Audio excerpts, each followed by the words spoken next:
Hello guys, welcome to my YouTube channel. मैं हूं अभिषेक और आपका स्वागत है मेरे यूट्यूब चैनल अभिगो में। सो गाइस, आज मैं आपको लेके जाने वाला हूं एक ऐतिहासिक जगह पर जिसका नाम है हस्तिनापुर। तो अभी हम हस्तिनापुर जाने के लिए यात्रा को शुरू कर रहे हैं झंडा चौक से, जो कि नूरपुर के पास में है। और यहाँ से अभी हम जाने वाले हैं और चांदपुर से होते हुए हस्तिनापुर जाएंगे। बहुत शॉर्टकट रास्ता मैं आपको दिखाने वाला हूँ। हस्तिनापुर का पूरा इतिहास मैं आज आपको इस ब्लॉग में दिखा दूंगा। ब्लॉग थोड़ा बड़ा हो जाएगा लेकिन आपको पूरी डिटेल मिलेगी इसमें। तो गाइस, रेडी हो चुका हूँ मैं अपनी बाइक को लेकर। भाई बाइक पे बैठ गए, हेलमेट वगैरह प्रॉपर लगा लिया सेफ्टी के लिए। और अभी हम मंदिर के पीछे से होते हुए निकल रहे हैं भाई चांदपुर रोड पे जो रास्ता जा रहा था। भाई रास्ते पे भी हम पहुंच चुके हैं चांदपुर वाले पर। तो देख सकते हो भाई चांदपुर वाले रास्ते का हाल क्या हो रखा है। अगर इस रास्ते से जाना है तो भाई स्लो जाना, क्योंकि रास्ते में बहुत गड्ढे हैं और भाई सेफ्टी का काम है अपना। तो भाई अपना सेफ्टी से चलो, प्रॉपर हेलमेट वगैरह लगा के, क्योंकि इस रास्ते में बहुत ज़्यादा हालत ख़राब हो रखी है।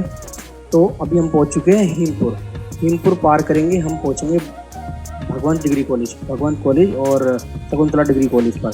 शकुंतला गर्ल्स डिग्री कॉलेज है और ये भगवंत पब्लिक स्कूल है।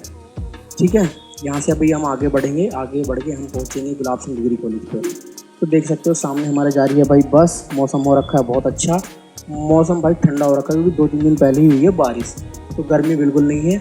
रास्ते को पूरा एंजॉय करते हुए जाएंगे। और अभी हमें क्या करना है कि भाई हमारा काम है हस्तिनापुर पहुंचना शॉर्टकट रास्ते से। तो हमें शॉर्टकट रास्ते से जाना है। तो अभी हम चांदपुर में पहुंच चुके हैं, गुलाब सिंह डिग्री कॉलेज के पास में। देख सकते हो Gulab Singh degree college side में है और यहाँ से हस्तिनापुर भी सिर्फ 29 किलोमीटर शो हो रहा है। तो हस्तिनापुर बहुत ज़्यादा दूर नहीं है चांदपुर से। जलीलपुर ब्लॉक होते हुए हमें हस्तिनापुर जाना है। पहले हम जलीलपुर ब्लॉक जाएंगे, फिर वहाँ से पांडव नगर होते हुए हम जाएंगे हस्तिनापुर। तो ये चौधरी चरण सिंह चौक पर आ गए। यहाँ से आपको लेफ्ट नहीं जाना है, राइट नहीं जाना है, सीधे जाना है। तो यहाँ से अभी हम सीधे चल रहे हैं और ये सामने हमें दिखाई दे रहा है चांदपुर का रोडवेज बस स्टैंड। तो यहाँ से हमें जाना है राइट। अगर आप सीधे जाएंगे तो आपको रेलवे स्टेशन दिखाई देगा। ये बस निकल रही है, देखो, रोडवेज बस स्टैंड से। तो ठीक है, हमने बस के आगे से क्रॉस किया है और अभी हम रोडवेज बस स्टैंड को पार करते हुए अभी हम राइट मुड़ेंगे। राइट होके हमें जाना है तहसील रोड। तो तहसील से पहले हमें पड़ेगा भाई फाटक पार करना है। फाटक से फिर हमें राइट होना है। राइट होने के बाद हम पहुंच जाएंगे तहसील रोड पर। तहसील से पहले ही हमारा रास्ता लेफ़्ट साइड में मुड़ेगा, वो भी मैं आपको पूरा दिखाने वाला हूँ। ब्लॉग में बिल्कुल बने रहना, ब्लॉग को एंड तक देखना, स्किप बिल्कुल मत करना। पूरा रास्ता मैं आपको दिखाने वाला हूँ। ये बस को पार करके हम फाटक पार करेंगे। ठीक है, बस की साइड में से हमने बाइक को निकाल दिया भाई और हम निकलते हैं जल्दी से, क्योंकि हमें पहुँचना है भाई हस्तिनापुर। तो ये जुगाड़ू जा रहा है भाई, जुगाड़ू की साइड में हमने अपनी बाइक को निकाल दिया और पूरा नज़ारे को दिखाते हुए हम जा रहे हैं भाई अभी चांदपुर। अभी हम चांदपुर के अंदर हैं, फाटक हमने पार कर दिया है।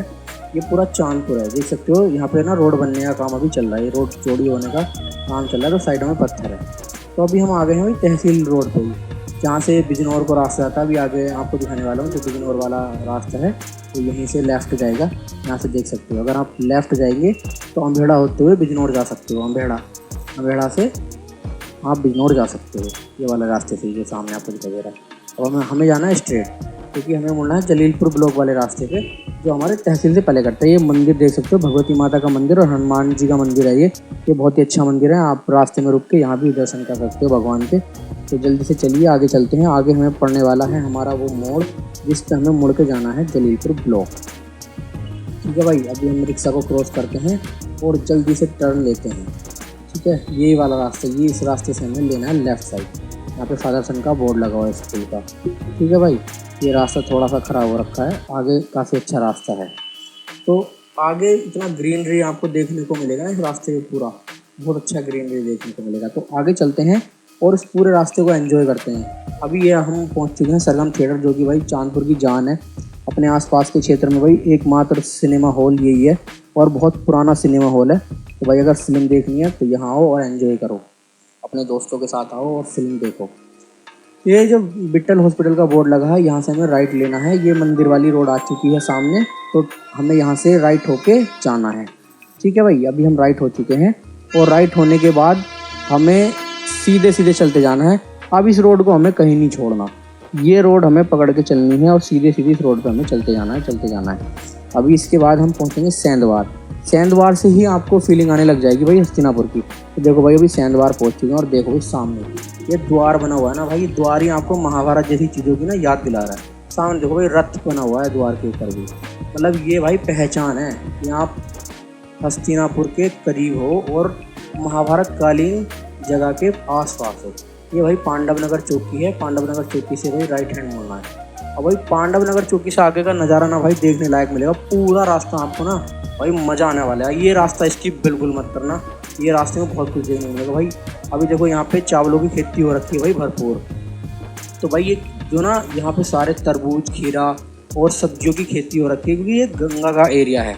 तो यहाँ पे भाई अभी आपको पुल दिखाने वाला हूँ, बहुत अच्छा, मतलब मज़ा आ जाएगा भाई पुल देख के, एंजॉय करना आप पूरा। हमने भी वहाँ पे पुल पर रुक के भाई मस्त फ़ोटो वोटो खींचे और वीडियो बनाई है। अभी पूरा मैं आपको आगे दिखाने वाला हूँ ये सारी चीज़ें, तो भाई वीडियो में बने रहो। देखो भाई गंगा, मतलब यहाँ गंगा पे ना पुल पे रुक के भाई देखो बिल्कुल खाली है, कोई ट्रैफिक नहीं है भाई। 2 मिनट 4 मिनट रुको, यहाँ आराम से फ़ोटो खींचो, वीडियो बनाओ, मतलब मज़ा आने वाला भाई। भरपूर ठंडी ठंडी हवाएं हैं भाई। ये देखो भाई मैं यहाँ पे फुल मज़े लिए, पूरा अपना रील बनाई।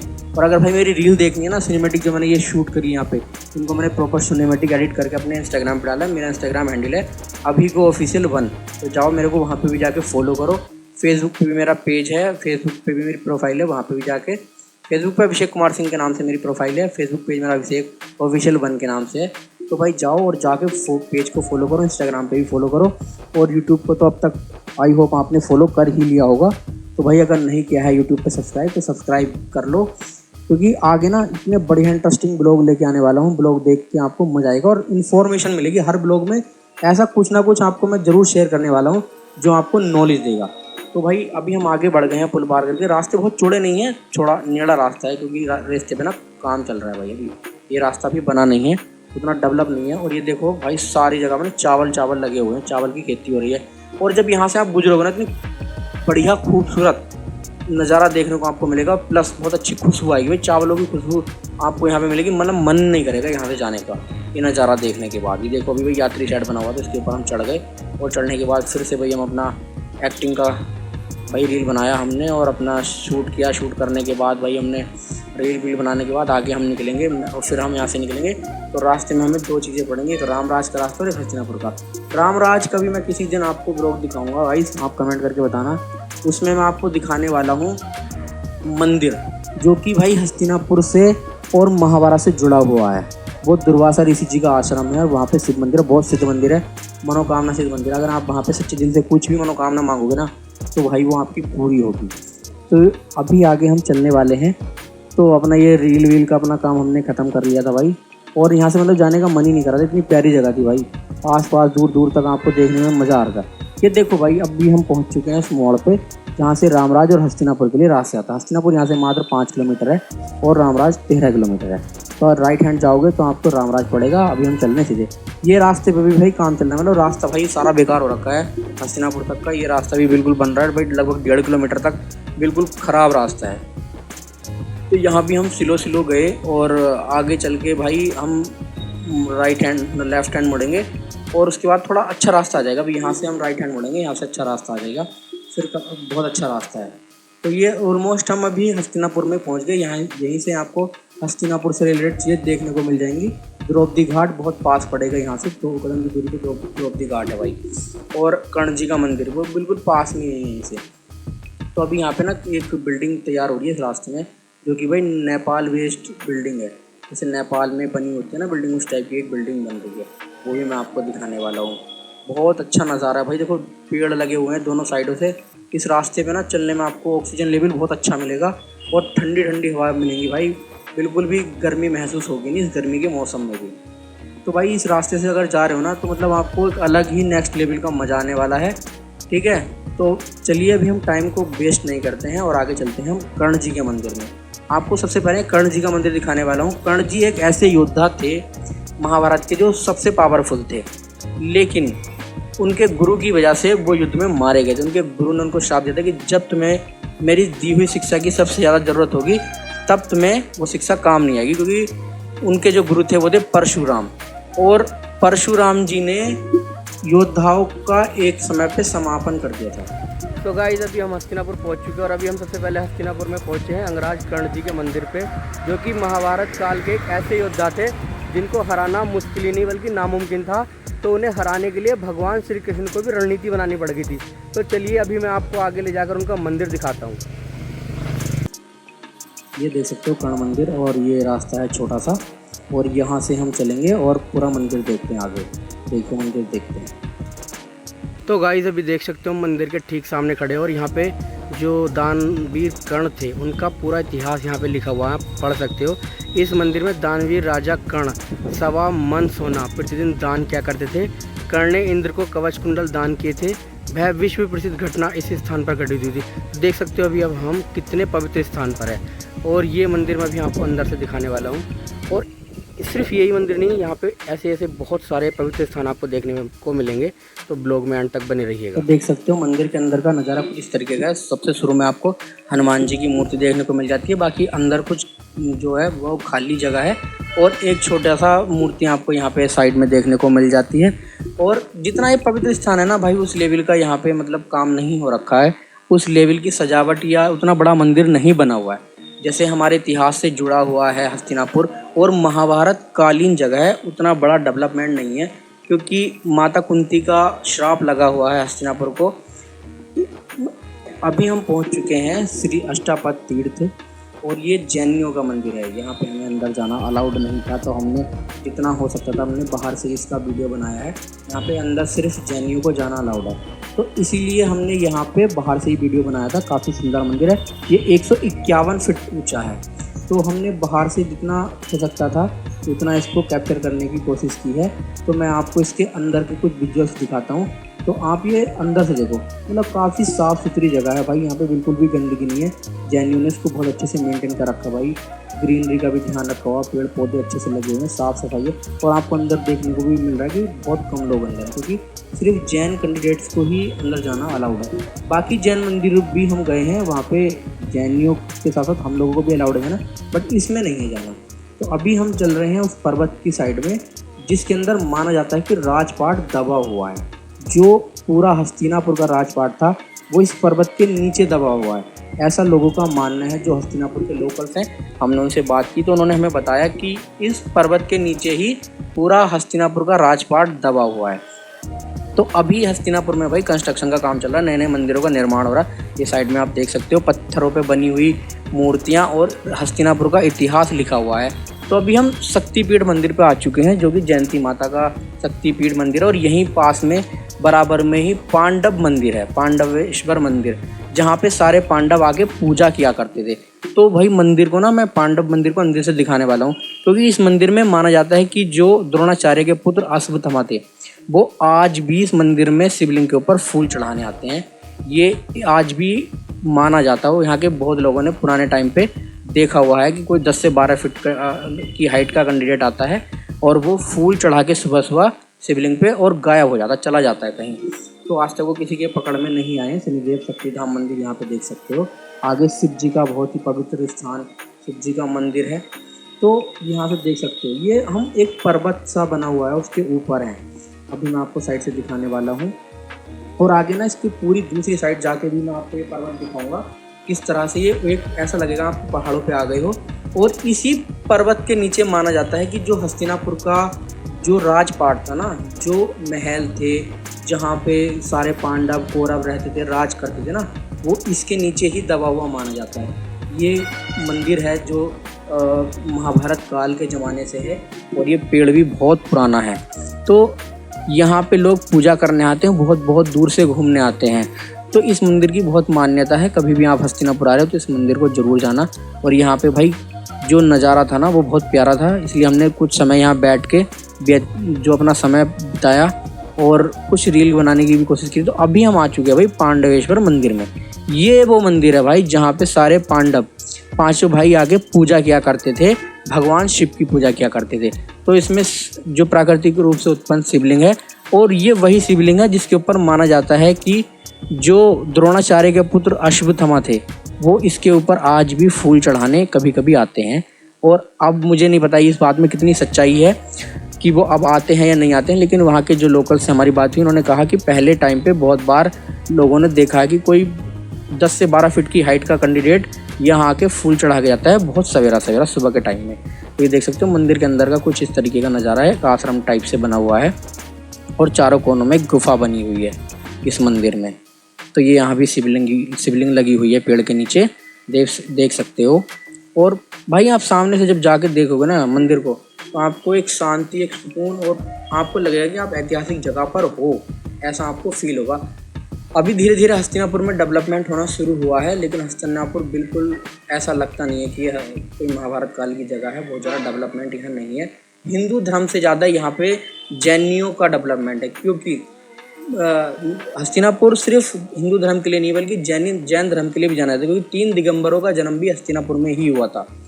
तो ये 151 फीट मंदिर जो मैंने अभी आपको पहले दिखाया था, ये वही मंदिर है। और आगे अभी हम जा रहे हैं उनके दिगंबरेश्वर मंदिर को देखने, जहाँ पे आपको सुमेरु पर्वत भी देखने को मिलेगा। वहाँ पे वीडियोग्राफी अलाउड नहीं है, फोटोग्राफी अलाउड नहीं है। अगर आप सिर्फ देखने जा रहे हो, घूमने जा रहे हो तो ही जाना। अगर आपको वीडियोग्राफी या फोटोग्राफी के पर्पज से, ये वो पर्वत है जिसके नीचे माना जाता है कि पूरा राजपाट दबा हुआ है। सामने से देख सकते हो, काफ़ी ऊंचा पर्वत सा लग रहा है। आपको ऐसा लग रहा है कि आप कहीं पहाड़ी एरिया में आ गए हो, लेकिन ये पहाड़ी एरिया नहीं है, ये हस्तिनापुर का ही सीन है जहाँ पे पूरा राजपाट दबा हुआ है। ये देख सकते हो ऊंचा, और ये वही जगह है जो सामने आपको गेट दिख रहा है, जहाँ पे अभी हम शिव मंदिर गए थे, शनिधाम गए थे। तो अभी हम चल रहे हैं भाई दिगंबरेश्वर मंदिर की तरफ। तो अभी हमें लेफ्ट लेना है और अभी हम आ चुके हैं भाई। देखो सामने सुमेरु पर्वत आपको दिखाई दे रहा है, यही सुमेरु पर्वत कहा जाता है। और यहीं से हमारी एंट्री है। जहाँ तक वीडियोग्राफी पॉसिबल थी हमने वहाँ तक की है। ये देख सकते हो कुछ लिखा हुआ है जो कि हमारी लैंग्वेज में नहीं है, मैं समझ में नहीं आ रहा। तो अभी हम यहाँ से एंटर हो, और यहीं हमारा भाई फ़ोन की वीडियोग्राफी को बंद करा दिया गया था। फ़ोन बंद करके अंदर रख दिए, बोल दिया गया था कि भाई फ़ोन अलाउड नहीं है, फ़ोन अगर फ़ोटो वीडियोग्राफी करोगे तो फिर फ़ोन छीन लिया जाएगा। तो हमने अंदर जाके फ़ोटो वीडियोग्राफी बिल्कुल नहीं करी। और यहाँ से अभी हम पूरे मंदिर के अंदर घूमने के बाद, बहुत बड़ा है ये एरिया, सारा घूमने के बाद अभी हम निकल चुके हैं, क्योंकि हमें जाना है वही द्रौपदी घाट। क्योंकि हमने बाकी सारी जगह घूम ली है, लेकिन अभी द्रौपदी घाट जाना बाकी रह गया है। तो हम यहाँ से ये जितने भी मंदिर, जितना बाहर से पॉसिबल हो सकता है मैं आपको दिखा रहा हूँ। और ये सारी चीज़ें देखने के बाद हम जाएंगे द्रौपदी घाट, क्योंकि द्रौपदी घाट ना हस्तिनापुर से 2 से 2.5 किलोमीटर अंदर जंगलों में जाके बना हुआ है। तो द्रौपदी घाट का नज़ारा भी मैं आपको दिखाने वाला हूँ वो जगह जहाँ पे द्रौपदी माता जाती थी अपने बाल धुलने के लिए, अपने केस धुलने के लिए। तो अभी हम यहाँ से निकलते हैं और चलते हैं द्रौपदी घाट। तो ये द्रौपदी घाट वाला रास्ता आ चुका है। अभी हम यहाँ से राइट हैंड को मुड़ रहे हैं और अभी हम जा रहे हैं द्रौपदी घाट। यहाँ से 2 किलोमीटर है। अगर आप इस रास्ते से बाइक से जा रहे हो ना, तो भाई थोड़ा सेफली जाना, क्योंकि इस रास्ते पे बंदर आपको बहुत ज़्यादा मिलेंगे, जो कि आपकी बाइक के ऊपर अटैक करने की कोशिश करेंगे। तो बंदरों को देख के भाई, बंदरों के बीच से बाइक मत निकालना, थोड़ा रुकना, वेट करके निकलना। ये सुनसान रास्ता है, आपको ज़्यादा पब्लिक भी आपको इस रास्ते में मिलेगी नहीं। और सामने देख सकते हो ये 2 मोर अभी साथ में खेल रहे थे, लेकिन ये हमें देख के भाग गए भाई, डर गए। तो हमने जल्दी से अपनी बाइक को निकाल लिया ताकि ये अपना गेम कंटिन्यू कर सकें। तो इस रास्ते पे हमें चलते जाना। ये रास्ता सिर्फ़ और सिर्फ द्रौपदी घाट तक के लिए बना हुआ है, और ये वैसे प्रॉपर जंगल एरिया है। तो अभी हम द्रौपदी घाट के बिल्कुल नज़दीक पहुंच चुके हैं। यहीं पे देखो सामने आपको दिख जाएगा, ये जहां रोड जाके एंड है, समझो द्रौपदी घाट है।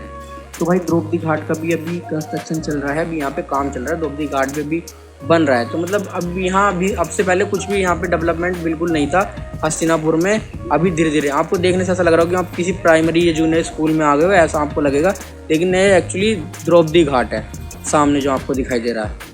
तो यहाँ पे अभी कंस्ट्रक्शन का काम चला, कोई डेवलपमेंट अभी तक नहीं था। ये देख सकते हैं छोटा सा द्रौपदी माता का मंदिर बना हुआ है, ये पेड़ लगा हुआ है, और ये बैठने के लिए यहाँ पे सीमेंट वाली बेंचें बनी हुई हैं।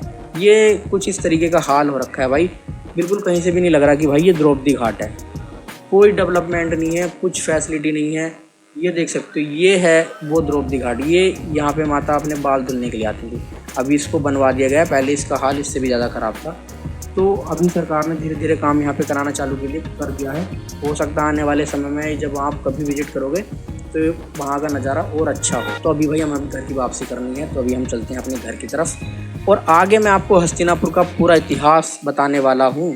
दोस्तों, जैसा कि अब तक आप ब्लॉग में देख चुके हो कि हस्तिनापुर कितना डेवलप हो चुका है। हस्तिनापुर में अभी कंस्ट्रक्शन का काम चल रहा है, लेकिन अभी तक हस्तिनापुर बिल्कुल भी डेवलप नहीं था। हस्तिनापुर में ना आज तक ऐसा माना जाता है कि माता कुंती ने हस्तिनापुर को श्राप दिया था। जब महाभारत का युद्ध का समापन हुआ था, तो माता कुंती ने उससे दुखी होकर हस्तिनापुर को श्राप दिया था कि ये कभी भी फिर से नहीं बसेगा। यही वजह है कि हस्तिनापुर इतिहास से जुड़ा हुआ होने के बावजूद भी आज तक एक डेवलप सिटी नहीं बन पाया है। हस्तिनापुर आज भी पहले की तरह वीरान पड़ा हुआ है। अभी धीरे धीरे हस्तिनापुर में मंदिरों पर काम होना शुरू हुआ है। हस्तिनापुर को सिर्फ हिंदू धर्म के लिए नहीं बल्कि जैन धर्म के लिए भी जाना जाता है, क्योंकि यहीं पे 3 दिगंबरों का जन्म हुआ था। हस्तिनापुर इतिहास के पन्नों में सबसे ज़्यादा प्रसिद्ध है, क्योंकि महाभारत की शुरुआत यहीं से हुई थी। इस राज्य के राजपाट के लिए ही कौरवों और पांडवों में युद्ध हुआ था। तो अभी आगे मैं पूरा पांडवों और कौरवों के बीच युद्ध क्यों हुआ था, क्या कारण थे, क्या उसका अंत हुआ, क्या रिजल्ट निकला, वो सारी बातें करने वाला हूँ। तो वीडियो को बिल्कुल स्किप मत करना। अगर आपने महाभारत नहीं भी देखा ना, तो पूरे महाभारत की स्टोरी में आपको सिर्फ 2 से 3 मिनट के अंदर सुना दूंगा। तो वीडियो को बिल्कुल स्किप मत करना, वीडियो को एंड तक बने रहना।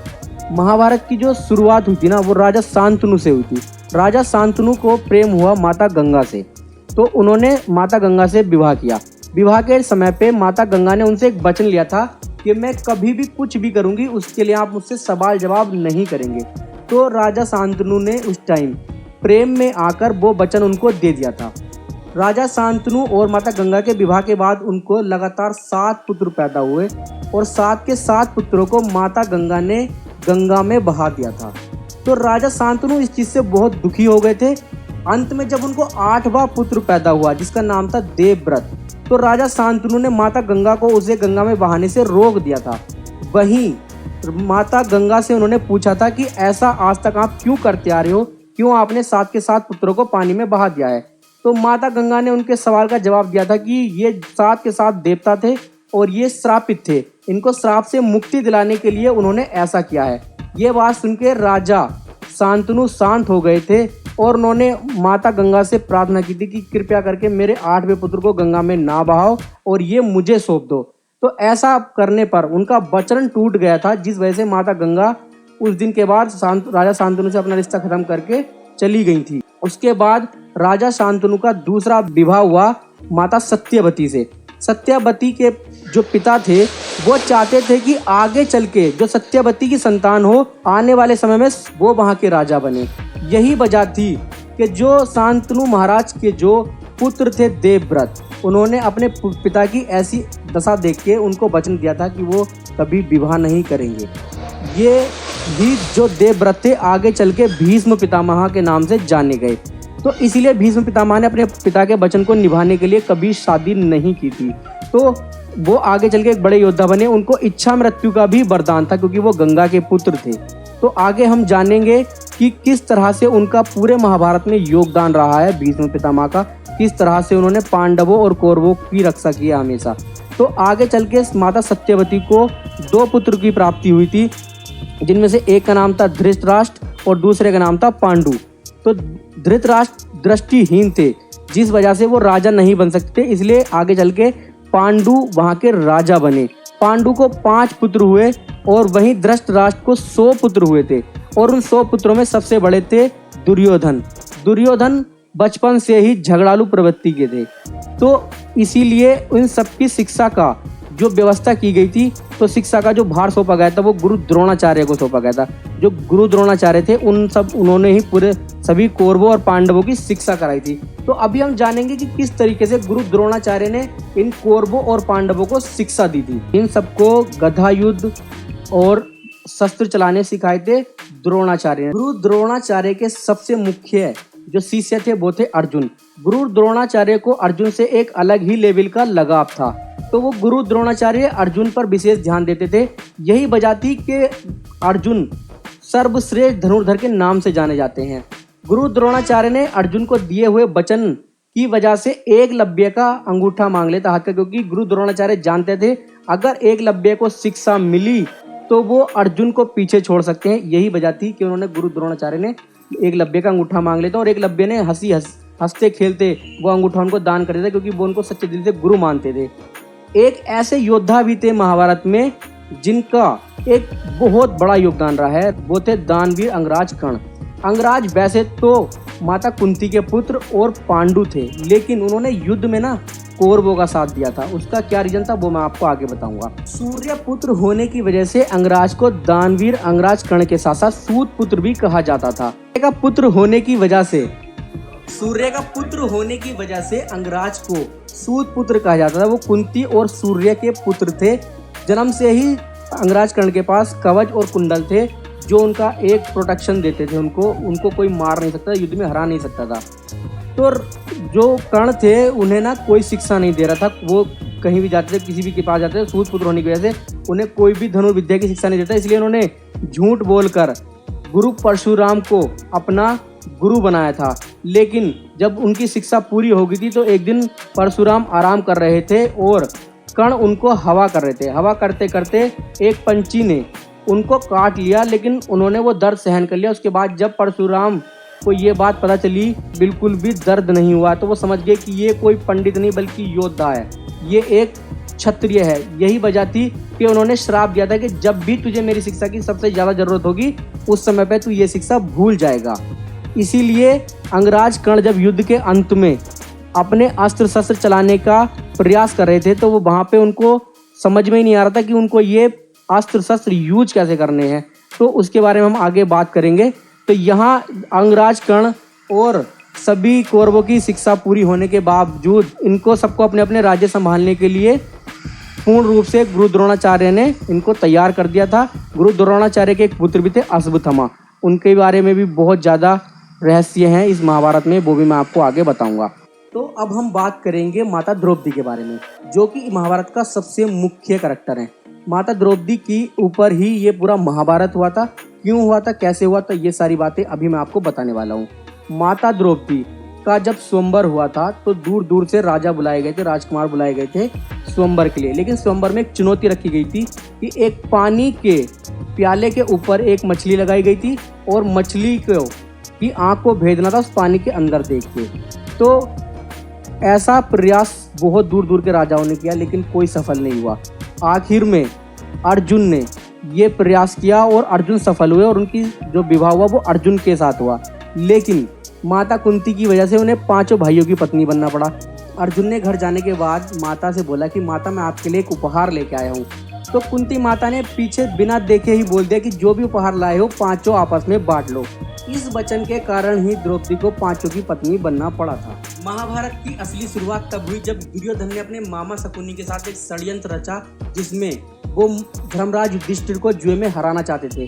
इसीलिए उन्होंने धर्मराज युधिष्ठिर को जुए पर आमंत्रित किया और जुए में धर्मराज युधिष्ठिर एक एक करके अपनी सभी चीजें हार चुके थे। पहले वो अपना राज्य हारे, फिर अपने भाइयों को हार गए और अंत में उन्होंने द्रौपदी को भी दांव पर लगा दिया और द्रौपदी को भी वो जुए में हार गए।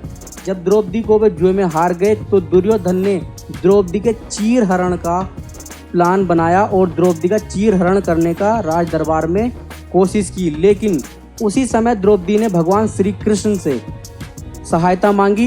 दुशासन ने जितनी ज़्यादा कोशिश की चीर हरण की, उतना ही द्रौपदी का वस्त्र बढ़ता गया और वो चीर हरण नहीं हो पाया। कहा जाता है कि महाभारत की जो नींव रखी गई थी वो इस चीर हरण से ही थी और सारा युद्ध इस चीर हरण की वजह से ही हुआ था। जुए में हारने के बाद पांडवों को सजा के तौर पे 13 वर्ष का वनवास मिला था, जिसमें 12 वर्ष वनवास और 1 वर्ष का अज्ञातवास था। अज्ञातवास के लिए कुछ शर्तें थी। अज्ञातवास में उनको छुपकर रहना था, जिसमें अगर कौरवों ने पांडवों को ढूंढ लिया तो उनको 12 वर्ष का वनवास फिर से भोगना पड़ता। इसीलिए पहले उन्होंने 12 वर्ष का वनवास किया और फिर 1 वर्ष का अज्ञातवास के दौरान ही अर्जुन ने दिव्य अस्त्रों को हासिल किया और भीम ने कई सारे राक्षसों का विनाश किया।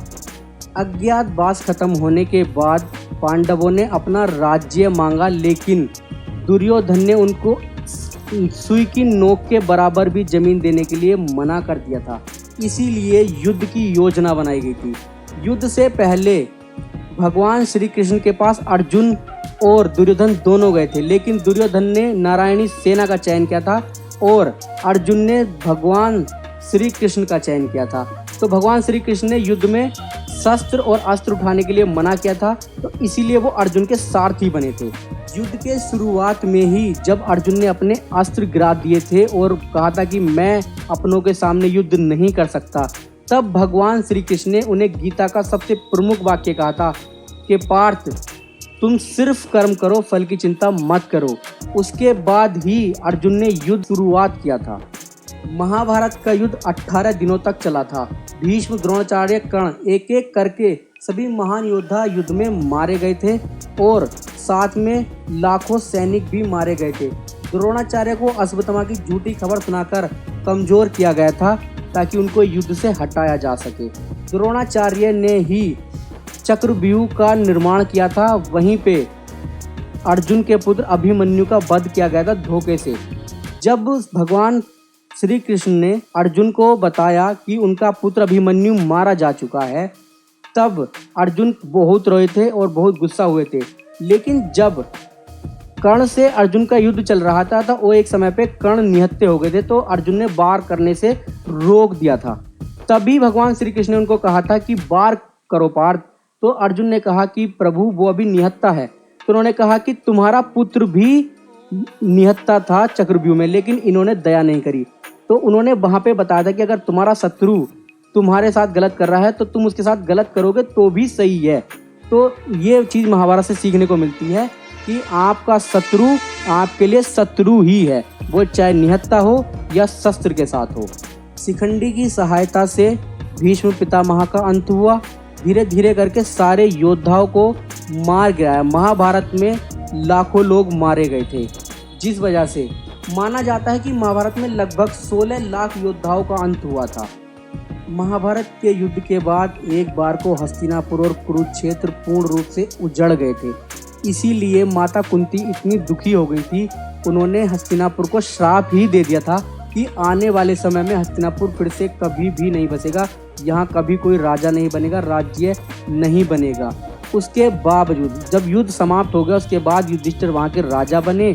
लेकिन युधिष्ठिर के मन में फिर भी एक बेचैनी थी, वो वहाँ पे शांति से नहीं रह पा रहे थे। इसीलिए उन्होंने पूरे राज्य को त्याग करने का फैसला किया था। भगवान श्री कृष्ण ने भी अपना शरीर त्याग दिया था। भगवान श्री कृष्ण के शरीर त्यागने के बाद पांडवों ने भी हिमालय पर जाने का फैसला लिया और हिमालय की ओर चल दिए। लेकिन अंत तक सिर्फ युधिष्ठिर ही स्वर्ग के द्वार तक पहुंचे थे और उनके साथ एक कुत्ता पहुंचा था। वो कुत्ता कोई और नहीं बल्कि धर्मव्रत थे। यहीं पे महाभारत का अंत होता है और महाभारत हमें सिखाता है कि अहंकार और लालच का अंत हमेशा विनाश होता है। इसीलिए कभी कभी छोटी छोटी बातों को टालना सीखो और गुस्सा करना कम शुरू करो। लड़ाई और झगड़े हमेशा विनाशकारी होते हैं। महाभारत से हमें बहुत कुछ सीखने को मिलता है। अंगराज कर्ण एक ऐसे योद्धा थे जो बहुत ज़्यादा शक्तिशाली थे, लेकिन गलत का साथ देने की वजह से उनका अंत भी बुरा हुआ। अगर आप बुरा कर रहे हो तो उसका अंत अवश्य ही बुरा होगा। अगर आप असत्य का साथ दे रहे हो तो आपका विनाश करने के लिए स्वयं भगवान आएंगे। स्वयं भगवान आपके लिए रणनीतियां बनाएंगे आपका विनाश करने के लिए। आप जितने मर्जी भगवान के बड़े भक्त हों, लेकिन अगर आप असत्य का साथ दे रहे हैं, असत्य के साथ खड़े हैं, असत्य के साथ अपनी शक्तियों का इस्तेमाल कर रहे हैं, तो आप जितने मर्जी शक्तिशाली हो, आप जितने मर्जी बड़े योद्धा हो, आपका विनाश निश्चिंत है और वो विनाश भी भगवान खुद करेंगे। तो इसीलिए हमेशा सत्य का साथ दें, सत्य के साथ खड़े रहें, क्योंकि सत्य के साथ रहकर आपको परेशानियां मिल सकती हैं, लेकिन अंत में जीत आपकी ही होगी, ये तय है। क्योंकि सृष्टि का जो संचार होता है वो सत्य के साथ ही चलता है। सत्य की हमेशा जीत होती है। महाभारत का जो अंत हुआ था वो द्वापर युग के अंत में और कलयुग आरंभ में हुआ था। द्वापर युग खत्म हुआ और कलयुग उसके बाद शुरू हुआ था। इसीलिए आज कलयुग में हस्तिनापुर मेरठ जिले में स्थित है। अगर आप जाना चाहते हैं, हस्तिनापुर देखना चाहते हैं, तो आप मेरठ पहुँचें। मेरठ से आप हस्तिनापुर जाएंगे। मेरठ से हस्तिनापुर 40 किलोमीटर। अगर आप बिजनौर ज़िले में आते हैं उत्तर प्रदेश के, तो बिजनौर से भी आपको 30 किलोमीटर के लगभग हस्तिनापुर पड़ेगा। हस्तिनापुर आप जा सकते हैं। अभी हस्तिनापुर में जो हिंदू धर्म के मंदिर हैं उन पर काम चल रहा है, कंस्ट्रक्शन, जो इतिहास से जुड़ा हुआ है, जो हस्तिनापुर के इतिहास से जुड़ा हुआ है, जो महाभारत से जुड़ा हुआ है, उन मंदिरों पर भी काम चल रहा है। आज तक हस्तिनापुर बिल्कुल भी डेवलप नहीं हुआ है, क्योंकि हस्तिनापुर को माता कुंती का श्राप लगा हुआ था। इसलिए हस्तिनापुर में ज़्यादा कुछ प्रोग्रेस नहीं हो पाई है, लेकिन अभी धीरे धीरे हस्तिनापुर में काम चल रहा है मंदिरों पे। हस्तिनापुर में जैन धर्म के से रिलेटेड भी मंदिर आपको देखने को मिलेंगे और हिंदू धर्म से देखने को मिलेंगे, क्योंकि हस्तिनापुर में 3 दिगंबरों का भी जन्म हुआ था। इसलिए हस्तिनापुर सिर्फ हिंदू धर्म के लिए ही नहीं बल्कि जैन धर्म के लिए भी जाना जाता है और घूमने के लिए बहुत ही खूबसूरत जगह है। कभी समय मिले तो हस्तिनापुर जाइए, महाभारत को आप वहाँ पे जाकर महाभारत को समझिए और देखिए। महाभारत एक सबसे बड़ा महाकाव्य है हमारे इतिहास का, जिसमें माना जाता है कि 1 लाख से भी ज़्यादा श्लोक हैं। तो महाभारत सबसे बड़ा महाकाव्य है हमारा, और बहुत ही खूबसूरत किताब है। इससे हमें बहुत कुछ सीखने को मिलता है।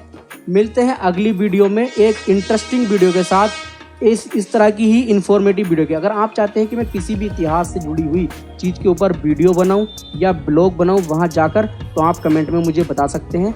चैनल को सपोर्ट करने के लिए चैनल पे वीडियो को लाइक करें, चैनल को सब्सक्राइब करें और मुझे इंस्टाग्राम पे फॉलो करें। मेरा इंस्टाग्राम हैंडल आपको वीडियो में दिखाई दे रहा है। सारी इन्फॉर्मेशन और डिस्क्रिप्शन में सारी लिंक मिल जाएंगी।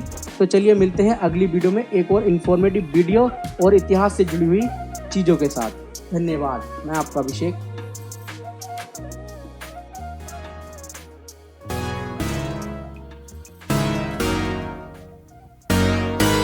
Thank you.